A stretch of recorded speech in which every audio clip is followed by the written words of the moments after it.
Halo, selamat pagi. Apa kabar pemirsa TVR Parlemen? Kita berjumpa lagi dalam program TVR 09 bersama saya Dadi Ramadan dan juga rekan saya. Tentu saja bersama saya Anggun Aktar ini pemirsa, dan dalam 30 menit ke depan kami akan sajikan kepada Anda sejumlah berita nasional khususnya dari sudut pandang DPR RI sebagai referensi Anda dalam memahami dinamika, politik, hukum, ekonomi, sosial, dan juga budaya yang ada di Indonesia. Dan pemirsa TVR Parlemen, inilah TVR 09 selengkapnya.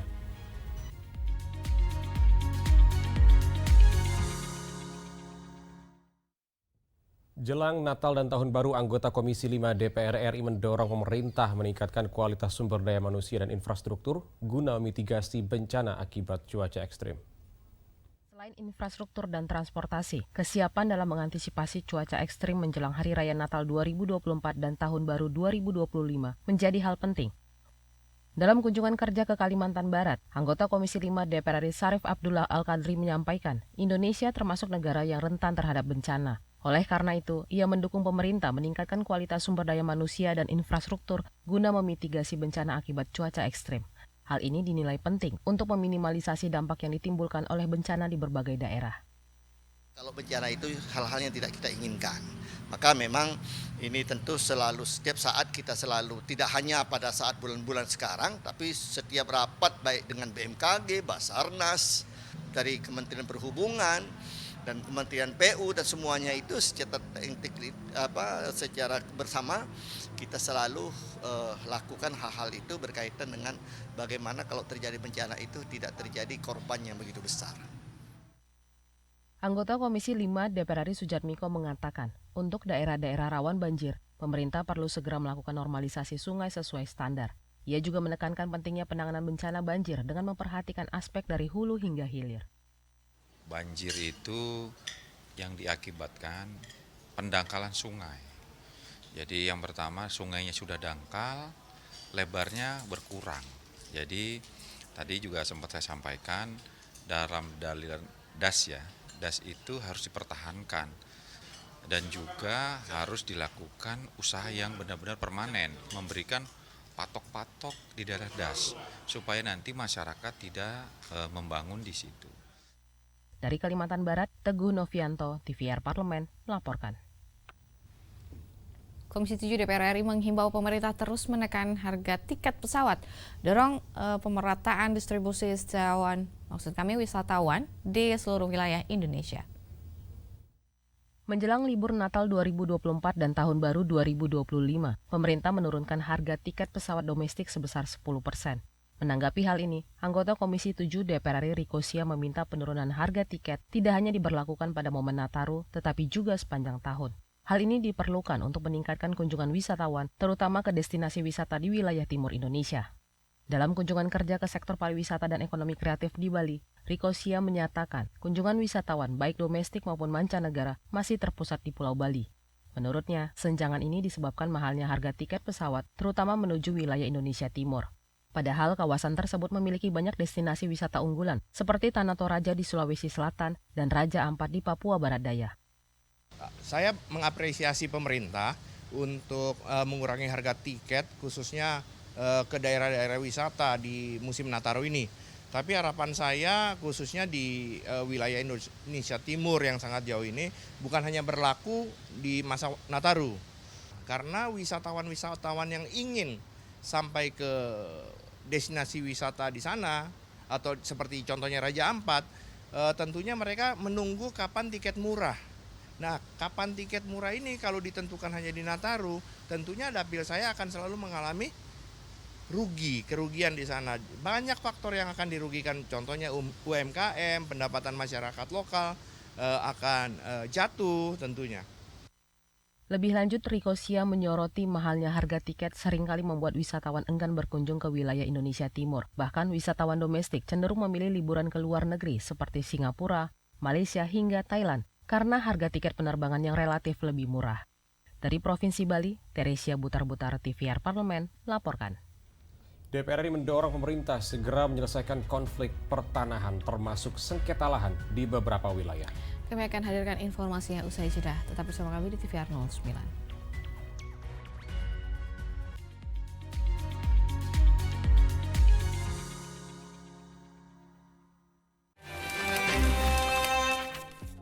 sekarang kita sedang ada di balik kursi. Wah, di balik kursi ada sofa kayaknya.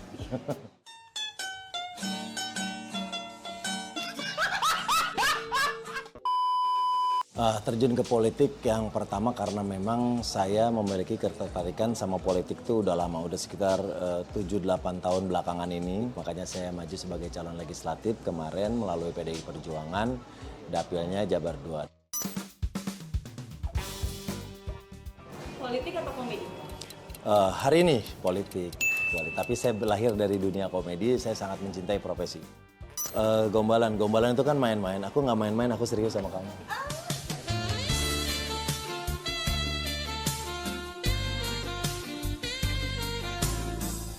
Segera, hanya di TVR Parlemen.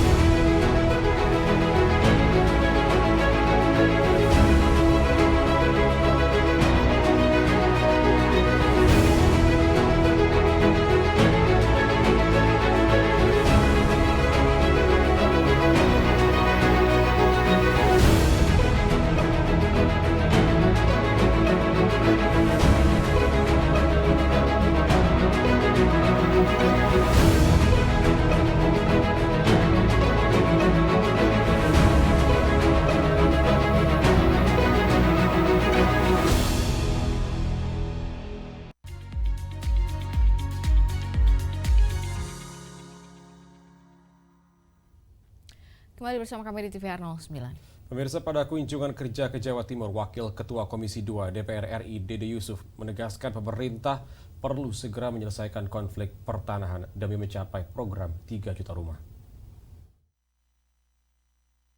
Komisi 2 DPR RI mendorong pemerintah Provinsi Jawa Timur segera menyelesaikan persoalan dan konflik pertanahan, termasuk sengketa lahan di beberapa wilayah.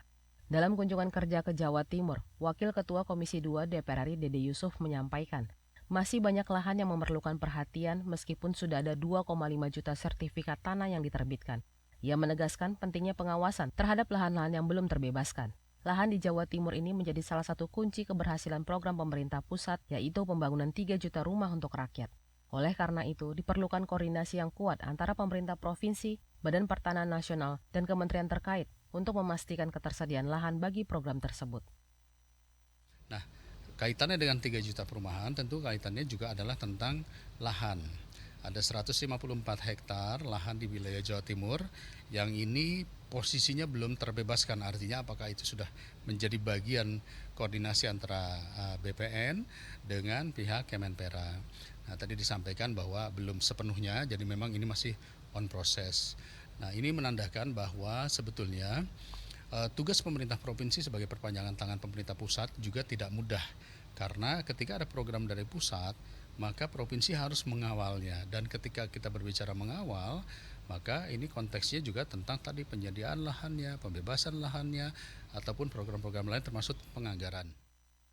Lebih lanjut, Dede Yusuf meminta seluruh mitra kerja terkait untuk segera menyelesaikan redistribusi lahan. Hal ini mencakup penataan kawasan hutan, tanah negara yang bebas, tanah terlantar, serta lahan dari ex-HGU agar dapat dimanfaatkan oleh masyarakat secara maksimal.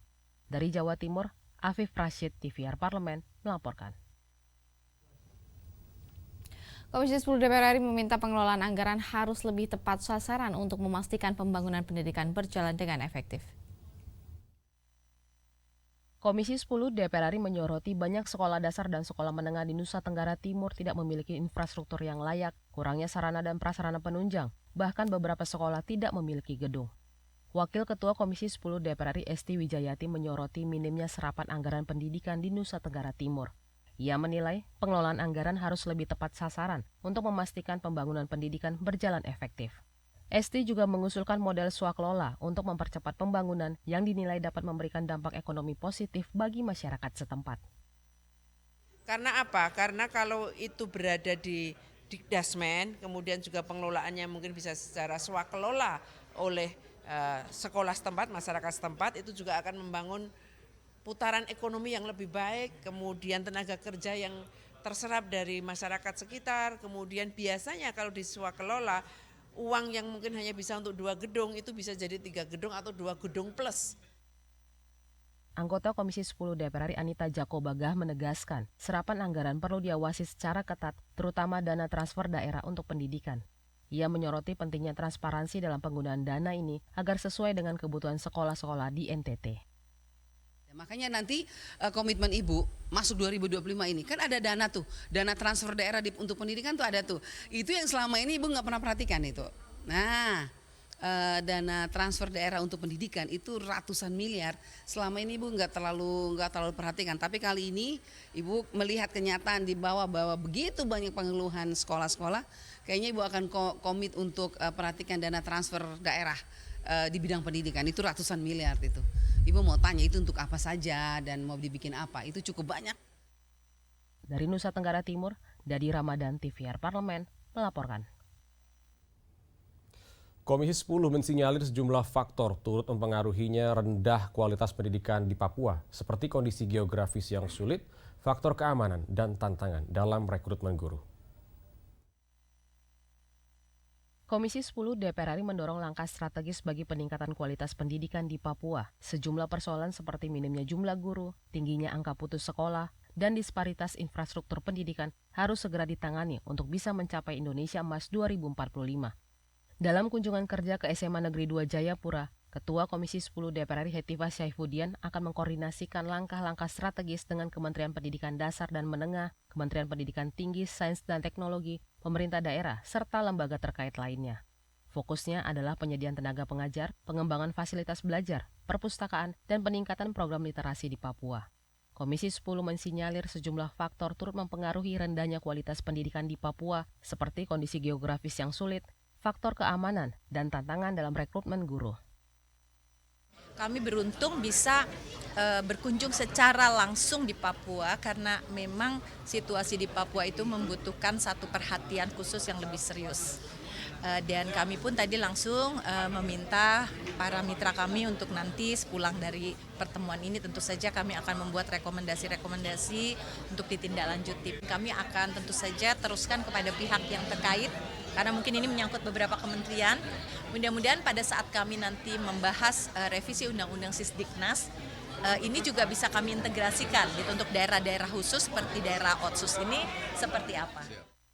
Kualitas guru di Papua masih tergolong rendah jika dibanding provinsi lain. Papua menempati peringkat kedua untuk jumlah guru yang tidak lolos uji kompetensi guru. Bahkan indeks pembangunan manusia di Papua selalu menempati posisi terendah dalam beberapa tahun terakhir. Dari Provinsi Papua, Hendra Sunandar, TVR Parlemen, melaporkan. DPR RI menyoroti tantangan besar yang dihadapi industri pertanahan atau kami disebut pertahanan, pemirsa, terutama terkait dengan tingginya biaya investasi. Kementerian Luar Negeri diminta berperan aktif membantu memperluas pasar produk pertahanan Indonesia, terutama di negara-negara yang membutuhkan solusi keamanan dan pertahanan. Informasi selengkapnya akan kami hadirkan usai jeda. Tetap bersama kami di TVR 09.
Kembali bersama kami di TVR 09. Sektor industri pertahanan dalam negeri khususnya yang melibatkan sektor swasta dapat berperan besar dalam mendukung kekuatan pertahanan Indonesia. Dan di sini pentingnya dukungan lebih lanjut dari pemerintah baik dalam hal regulasi, kebijakan maupun pengaturan pasar untuk memastikan industri pertahanan dalam negeri dapat berkembang dengan baik. Mari kita simak informasi mendalam yang telah dirangkum oleh tim redaksi TVR Parlemen dalam segmen editorial Parlemen. Berikut ini.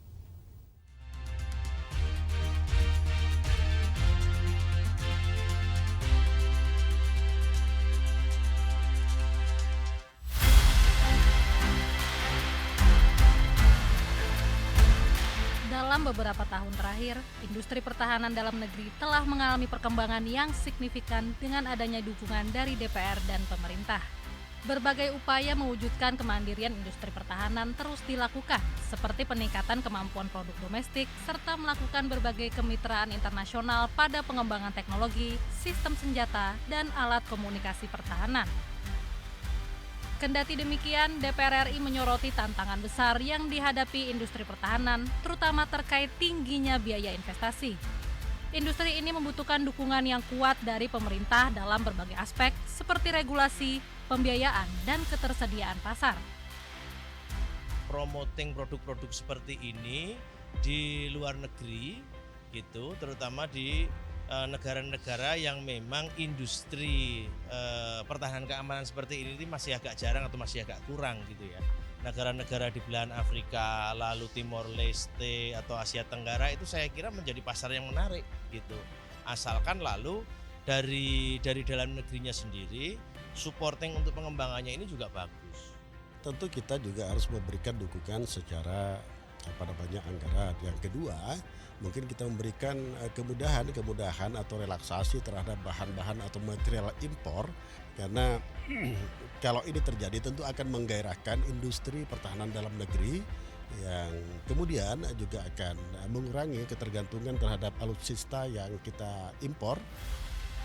DPR RI juga terus mendalami lebih jauh pengembangan dan inovasi kendaraan taktis nasional serta peningkatan kemandirian alutsista melalui optimalisasi produksi, serta memastikan bahwa sektor industri pertahanan dalam negeri, khususnya yang melibatkan sektor swasta, dapat berperan besar dalam mendukung kekuatan pertahanan Indonesia.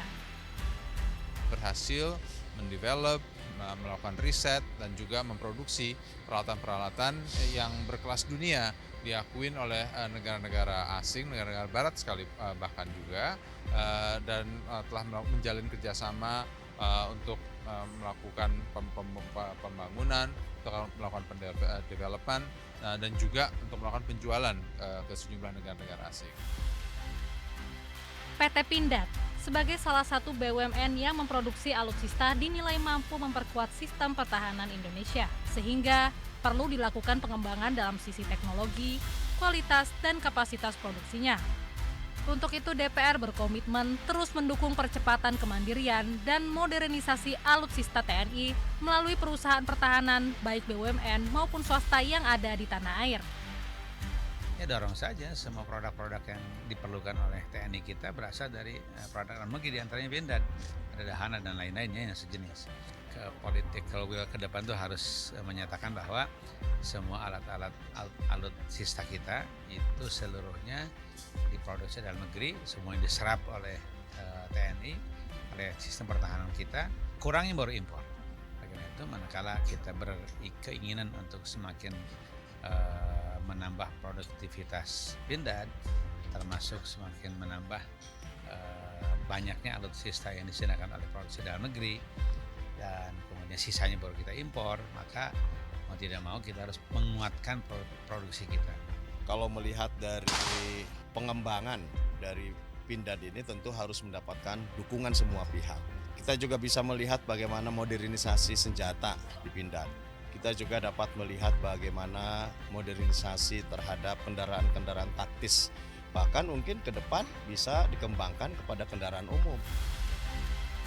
Optimalisasi industri pertahanan nasional pada akhirnya diharapkan mampu mengakselerasi kemandirian industri pertahanan Indonesia serta terciptanya konektivitas pertahanan nasional dalam bentuk keterpaduan penggunaan alutsista modern oleh prajurit lintas matra.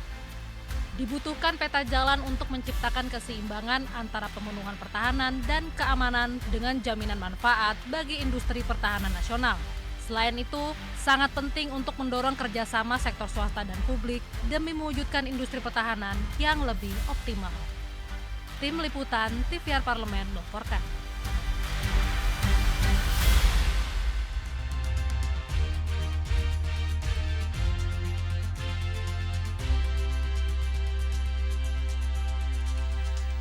Kasus pungutan liar atau pungli kini marak di berbagai tempat, khususnya di tempat wisata.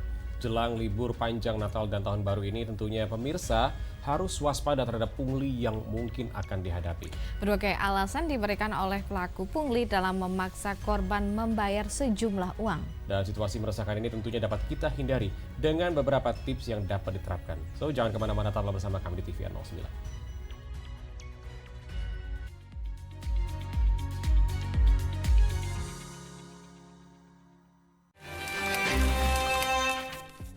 Sekarang kita sedang ada di balik kursi. Wah, di balik kursi ada sofa kayaknya.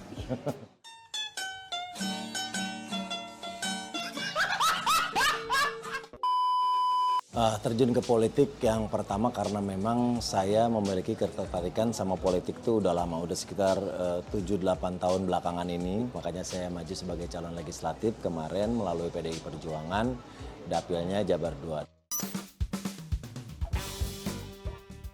Politik atau komedi? Hari ini politik, tapi saya lahir dari dunia komedi, saya sangat mencintai profesi. Gombalan itu kan main-main, aku nggak main-main, aku serius sama kamu.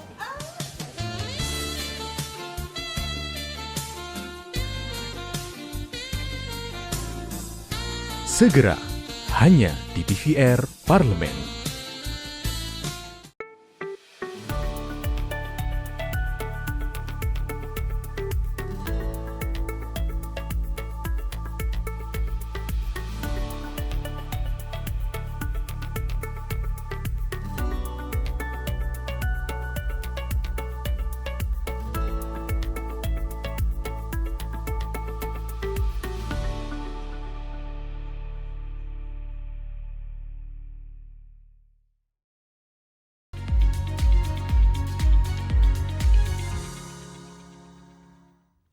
Terima kasih Anda masih bersama kami di TVR 09. Kasus pungli di beberapa daerah wisata membawa dampak pada turunnya minat berkunjung masyarakat ke destinasi wisata. Tidak hanya merugikan pengunjung, namun kasus pungli juga dapat merugikan pelaku parekraf dalam negeri, termasuk pelaku UMKM dan masyarakat setempat.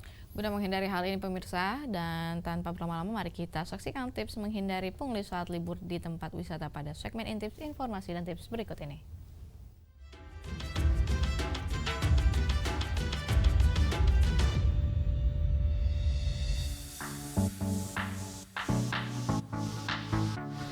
Berlibur sejatinya menjadi momen untuk menghilangkan kepenatan dari rutinitas yang ada.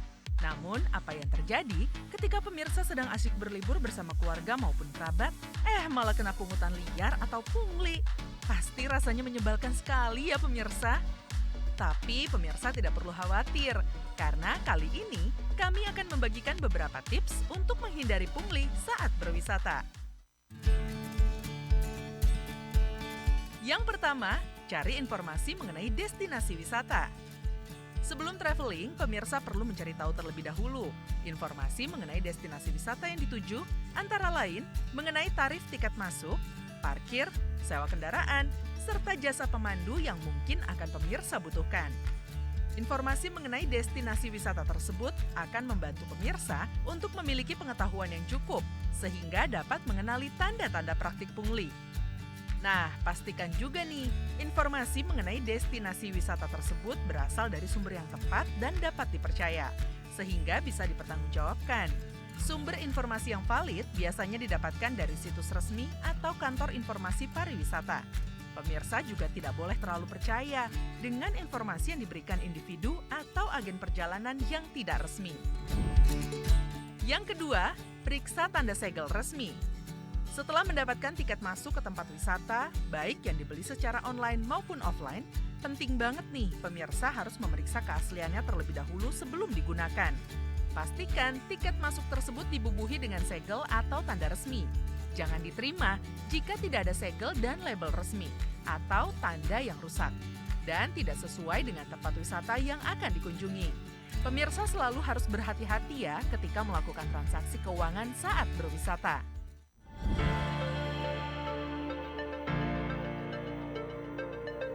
Yang ketiga, gunakan saluran pembayaran resmi serta minta bukti pembayaran.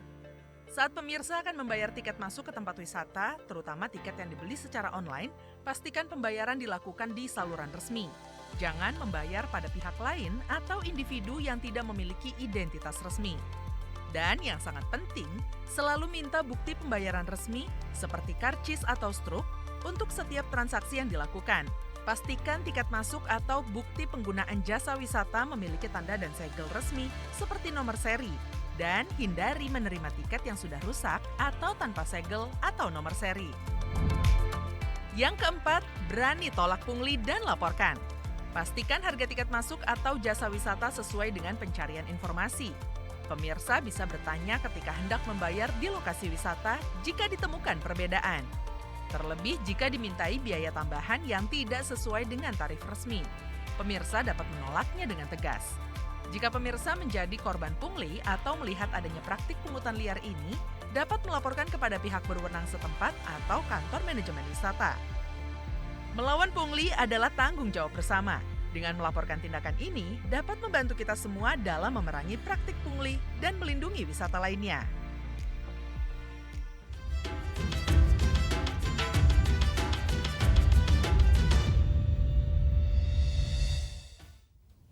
Pemirsa, informasi tadi sekaligus menutup jumpa kita pagi ini, dan di penghujung acara kami informasikan kepada Anda bahwa saat ini DPR RI sedang memasuki masa reses di mana seluruh anggota Dewan kembali ke daerah pemilihannya masing-masing untuk melaksanakan fungsi representasi DPR, menyerap dan juga menindaklanjuti serta memberikan pertanggungjawaban kepada konstituen di daerah pemilihannya.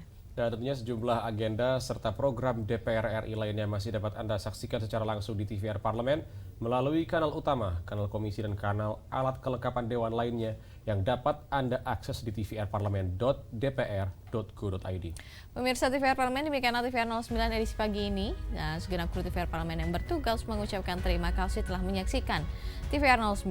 Saya Angga Dokter ini dan rekan saya. Jadi Ramadan, sampai jumpa di TVR 09 selanjutnya. TVR Parlemen, referensi Indonesia.